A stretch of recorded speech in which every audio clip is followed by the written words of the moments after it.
Hello, friends. Today, I want to discuss with you about certain misconceptions existing among homeopaths regarding psychological as well as psychosomatic phenomena they encounter in their medical practice.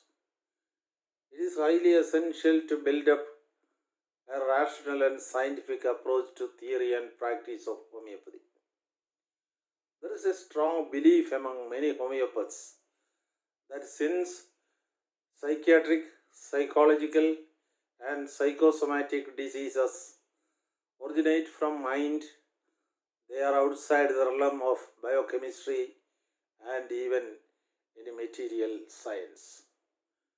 Most of them with unscientific world outlook even believe those classes of diseases are spiritual events that cannot be explained by modern science.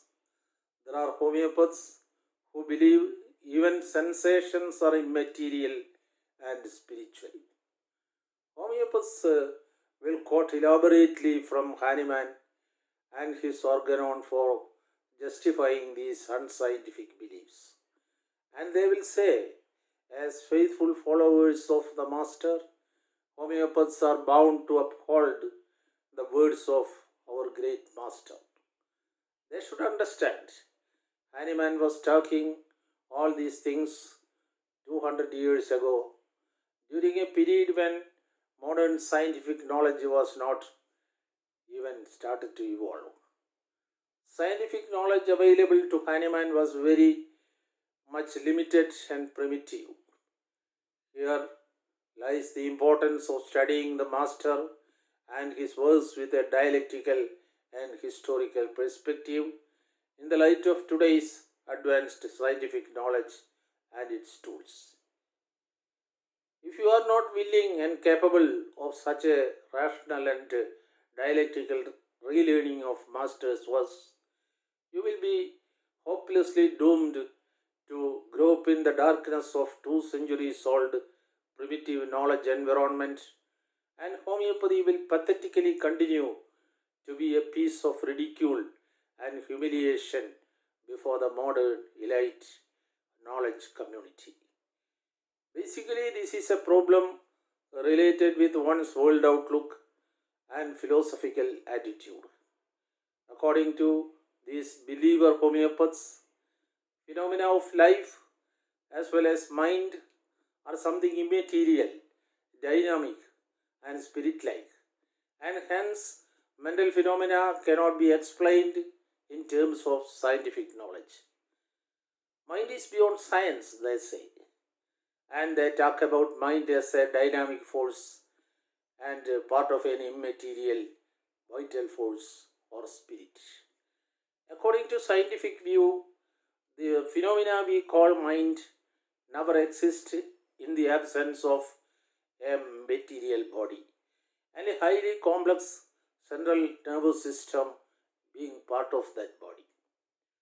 Living organism is actually a highly organized material system involving millions of complex chemical molecules in mutual interaction and transformation formed through an evolutionary process of millions of years from the simple forms of same elementary particles that constitute the non-living world around us. Difference between living and non-living forms of matter is actually only organizational. When the peculiar organization as well as flow of molecules is anywhere disrupted, the molecular interactions we call vital processes are disrupted. We call this disruption as disease. If this disruption is beyond certain limit that there is no any chance for correction, it leads to a stoppage of vital processes which we call death.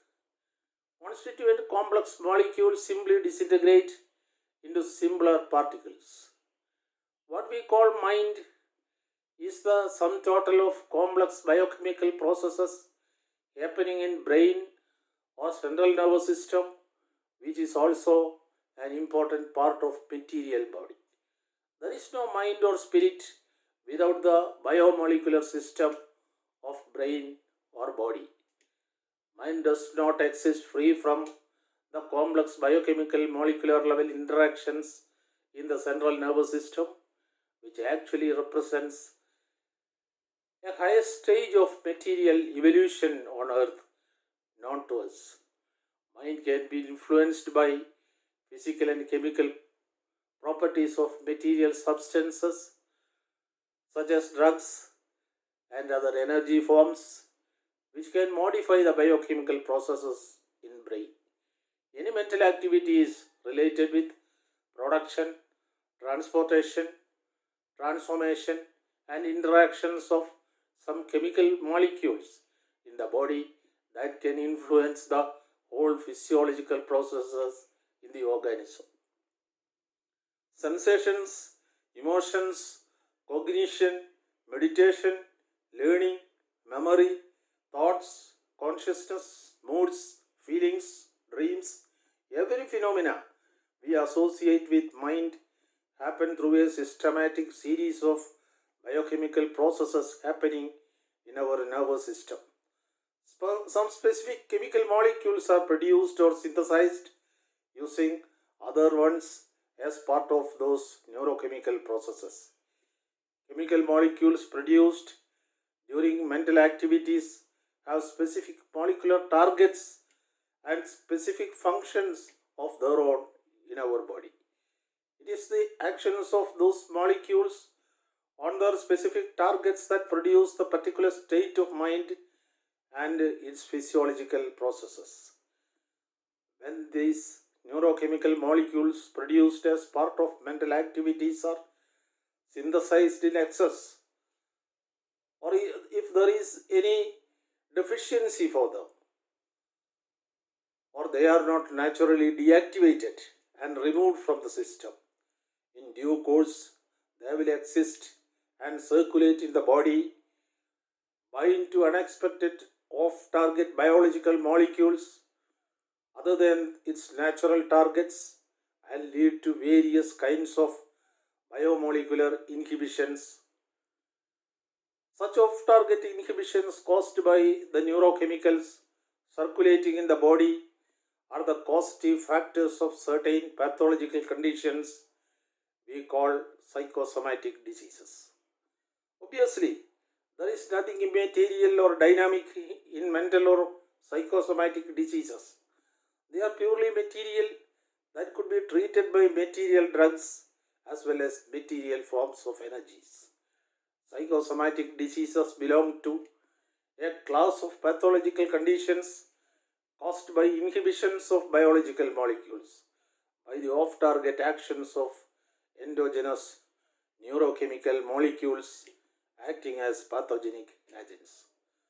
My point here is life or vital processes are material, mental processes are material, sensations are material, diseases are material,